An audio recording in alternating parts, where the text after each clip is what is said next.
was 17, I wrote a short film called The Dirk Diggler Story. Did you? Yeah, and actually shot it on videotape. Right. And it had like a sort of like Zelig slash Spinal Tap kind of format, this sort of fictional documentary, you know, which, you know, I was just a Zelig fan and a Spinal Tap fan, and I was also, you know, 17 years old, so I was completely immersed in watching porno, you know, in a kind of horny young boy way, but also in like a sort of in like a filmmaker way. Like I wanted to make movies, and here were these terrible movies, but that I also kind of got off on them, and they were so goofy and bad, you know.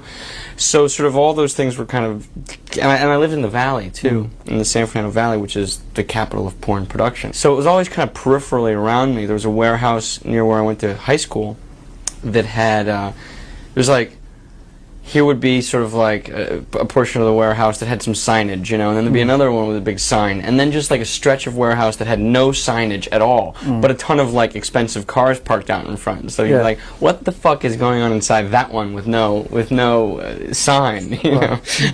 And you know, it was clear they were making porno movies, so I just stuck this, and the story obviously stuck with me for 9 years, you know. I was 9-10 years. I was 20, 25, 26 when I made it. Boogie Nights is my second movie. Hard Eight, or Sydney, is my first one. This was a movie that I wrote and directed. It was my first movie, and I had the most horrendous time through the editing process. It was just like financed by people whose roots were in television, bad television, like Baywatch type television stuff, and who decided to try and get into movies. And it was just a situation where clearly they hadn't read the script. I delivered the movie, and they were sort of really confused, and all I could do was kind of point to the script and say, this is what I shot, this is what you paid for, this is what you agreed to. And this sort of argument would always come up, well, the script is not the movie, and the movie is not the script. But that's the agreement, you know, and I stuck to it.